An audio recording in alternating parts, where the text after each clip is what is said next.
والصلاة والسلام على رسول الله وعلى آله وصحبه وعلاه أشهد أن لا إله إلا الله وحده لا شريك له وأشهد أن محمدا عبده ورسوله صلى الله عليه وسلم. أعوذ بالله السميع العليم من الشيطان الرجيم. قال الله سبحانه وتعالى: لا تجد قوما يؤمنون بالله واليوم الآخر يوادون من حاد الله ورسوله. اور دوسرے مقام پر اللہ فرماتے ہیں: محمد رسول اللہ والذین معہ اشداء علی الکفار رحماء بینہم ذلک مثلهم فی التوراۃ ومثلهم فی الانجیل. اسی آیات کے آخر میں فرمایا کہ صحابہ کرام آپس میں نرم ہیں، کافروں پر سخت ہیں، اور یہ صفت ان کی تورات اور انجیل میں بھی لکھی ہوئی ہے.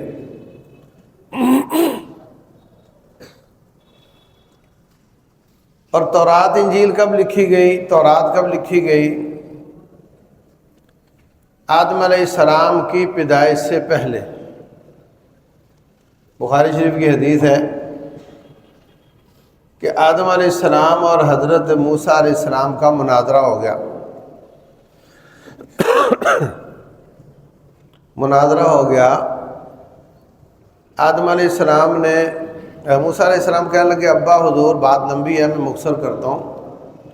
آپ کو جو رب نے کہا تھا جنت میں رہیں اور جو چاہیں کھائیں، بس ایک پودا، ایک درخت نہ کھائیں، تو آپ تھوڑی احتیاط کر لیے ہوتے، اور آپ نے وہ بھی کھا لیا اور نکل گئے، اور آپ کے ساتھ ہم بھی نکل گئے، تو آپ نے ہمیں بھی جنت سے نکال دیا. تو آدم علیہ السلام فرماتے ہیں کہ بیٹے یہ بتا کہ آپ وہی ہو نا جن سے اللہ نے خود بات کی تھی اور تورات نازل کی تھی؟ بولے ہاں. تو کہا اس تورات وہ کب لکھی گئی تھی؟ میری پیدائش سے 40 یا 50 سال پہلے. اس میں لکھا ہوا ہے وَعَصَىٰ آدَمُ رَبَّهُ فَغَوَىٰ، کہ آدم علیہ السلام نے رب کی بات نہیں مانی تو وہ حق سے ہٹ گئے. پھر اللہ تعالیٰ نے ان کی توبہ قبول کی اور ان کو ہدایت دی اور ان کو پسند فرما لیا. تو بیٹے میری پیدائش سے 40-50 سال پہلے لکھی ہوئی چیز کی ملامت مجھے کرتے ہو؟ اس میں لکھا ہوا تھا ایسے ہونا ہے. تو رسول اللہ صلی اللہ علیہ وسلم فرماتے ہیں کہ آدم علیہ السلام مناظرہ جیت گئے. تو وہ کتاب جو حضرت آدم کی پیدائش سے پہلے لکھی گئی، اس میں لکھا ہوا ہے کہ آخری نبی محمد آئیں گے صلی اللہ علیہ وسلم، اور جو ان کے ساتھی ہوں گے وہ کب پیدا ہوں گے، کب ان کی وفات ہوگی، اور ان کی صفات کیا ہوگی، قد کیسے ہوں گے، رنگ کیسے ہوں گے، عقل کیسی ہوگی، شکل کیسی ہوگی، مزاج کیسے ہوں گے. یہ نہیں رب نے تورات میں لکھا. جو سب سے اہم بات تھی وہ لکھی اشداء علی الکفار رحماء بینہم، کہ وہ مومنوں کے لیے نرم ہوں گے اور کافروں پر سخت ہوں گے. یہ سیرت کا پہلو اللہ تعالیٰ نے آدم علیہ السلام کی پیدائش سے پہلے نبی صلی اللہ علیہ وسلم اور ان کے ساتھیوں کے بارے میں لکھا ہوا ہے. اور یہ ایمان کا تقاضا ہے. ایمان کا تقاضا یہ ہے کہ ہم ایمان کی وجہ سے محبت کریں آپس میں، اور ایمان کی وجہ سے ہی نفرت کریں. ہمارا آپس میں کوئی تعلق نہیں ہے. ہمارا تعلق، ہماری تار اللہ کے ذریعے جاتی ہے. ایک باپ کی اولاد، ان کا آپس میں تعلق باپ کی وجہ سے ہوتا ہے. یہ دو بھائی بھائی کیوں ہیں؟ اس لیے کہ ان کا ابا ایک ہے.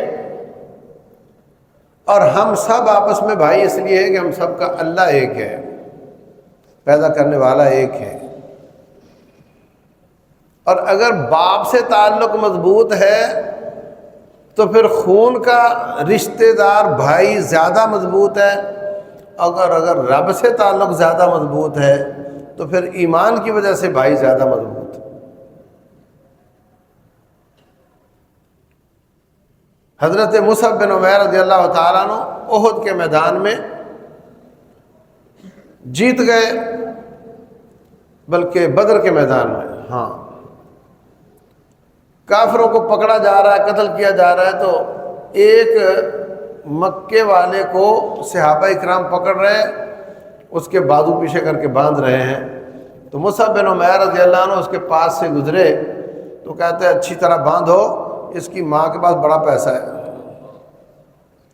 اس کی ماں کے پاس بڑا پیسہ ہے، بڑے پیسے ملیں گے، اچھی طرح باندھو اس کو۔ وہ قیدی پلٹ کر دیکھتا ہے، آواز پہچانتا ہے اور کہتا ہے مصعب تو میری ماں کا بیٹا ہے، تو ایسی بات نہ کر۔ وہ پلٹ کر کہتے ہیں اس وقت تو جو باندھ رہے ہیں وہ میرے بھائی ہیں، تیرے ساتھ میرا کوئی تعلق نہیں ہے۔ یہ ہے ایمان کا رشتہ۔ اور وہ قیدی جب پکڑ کر حاضر کیے گئے تو نبی صلی اللہ علیہ وسلم نے مشورہ کیا کہ ان کا کیا کیا جائے۔ کچھ نے کہا یہ ہمارے بچوں کو پڑھائیں تو ان کو چھوڑ دو، کچھ نے کہا کہ ان سے پیسے لے کر چھوڑ دو۔ عمر بن خطاب رضی اللہ عنہ سے پوچھا تو کہا کہ یہ ہمارے مامے چاچے تو ہیں، کزن تو ہیں، جس کا رشتہ دار ہے اس کو پکڑاؤ۔ وہ لٹائے، سینے پہ گھٹنا رکھے، گلے پہ خنجر چلائے اور آسمان والا دیکھے کہ ان کا رشتہ ایمان کا زیادہ مضبوط ہے، خون کا کمزور ہے۔ اور تاریخ گواہ ہے، قرآن گواہ ہے، حدیث گواہ ہے کہ اللہ کو حضرت عمر کا مشورہ پسند آیا، باقی سب کے مشورے پسند نہیں آئے۔ یہ آیت نازل ہو گئی ما کان لنبی ان یکون لہ اسری حتی یثخن فی الارض، نبی کے لیے لائق نہیں کہ وہ پکڑے یہاں تک کہ خوب خون بہا لے۔ مطلب یہ کہ ان کو کاٹنا چاہیے تھا، کیوں چھوڑا، کیوں ان کو؟ تو حضرت عمر فرماتے ہیں کہ رشتہ داروں کو دو، بھائی بھائی کو کاٹے، باپ بیٹے کو کاٹے، پتہ چلے کہ اس کا ایمان کتنا مضبوط ہے اور خون کا رشتہ کتنا کمزور ہے۔ تو ہمارا آپس میں پیار محبت بھی اللہ واسطے، اور ہماری اگر کسی سے نفرت ہے تو وہ بھی اللہ واسطے۔ جتنا کوئی رب کے زیادہ قریب ہو اتنا وہ ہمارے زیادہ قریب ہو، جتنا وہ رب سے دور ہے اتنا ہم سے دور ہے۔ بھائی بہن ہوتے ہیں نا،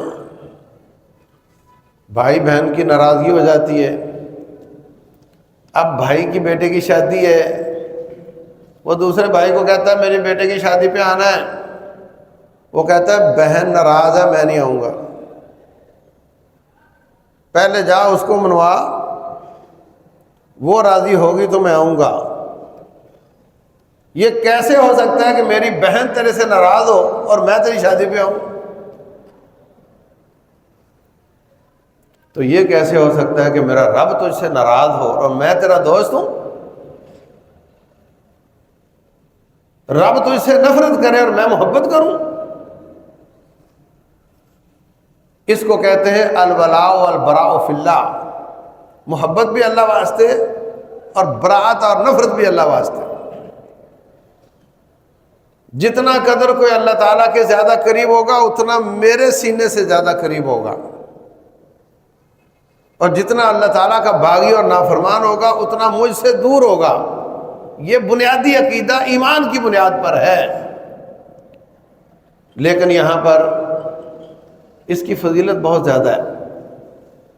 رسول اللہ صلی اللہ علیہ وسلم فرماتے ہیں قیامت والے دن دنیا بہت جل بھن رہی ہوگی سورج کی تپش کے ساتھ، سورج قریب ہو چکا ہوگا، اس وقت اللہ تعالیٰ فرمائے گا این المتحابون بجلالی، یہ نہیں فرمائے گا تہجد والے آ جاؤ، یہ نہیں فرمائے گا ہر سال عمرہ کرنے والے آ جاؤ، یہ نہیں فرمائے گا جہاد کرنے والے غازی شہید آ جاؤ، فرمائے گا جو آپس میں میری وجہ سے محبت کرتے تھے وہ آ جاؤ۔ کیوں آ جائیں؟ الیوم اظلہم یوم لا ظل الا ظلی، آج میں ان کو اپنا سایہ دوں گا کہ میرے عرش کے سوا کوئی سایہ نہیں ہے۔ اور یہ محبت بہت بڑی ورتھ ہے، بہت بڑی قیمت ہے۔ رسول اللہ صلی اللہ علیہ وسلم فرماتے ہیں کچھ لوگ نمازی، گناہ گار، نیک برے کام بھی ہو گئے، ان کو اللہ تعالیٰ جہنم میں ڈال دے گا۔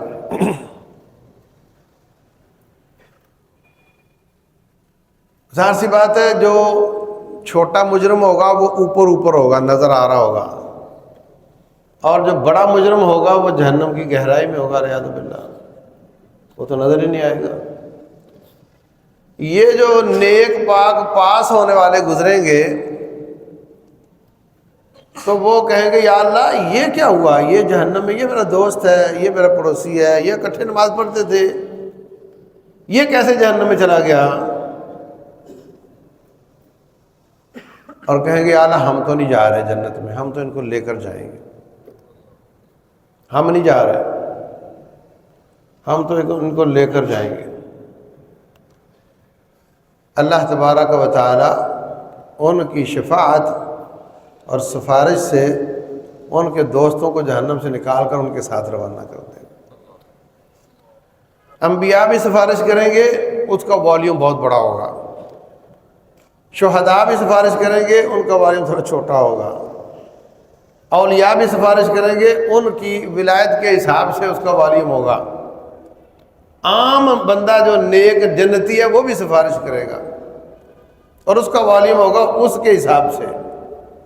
جیسے یہاں ہے کسی کا کوئی کیس ہو، کوئی مسئلہ ہو، تو آپ اگر محلے کے نمبردار کو لے جاتے ہیں بس اوقات کام نہیں بنتا، پھر آپ ناظم صاحب کو لے کر جاتے ہیں بس اوقات پھر بھی نہیں بنتا، پھر آپ ایم پی اے کو لے کر جاتے ہیں تو کام بن جاتا ہے۔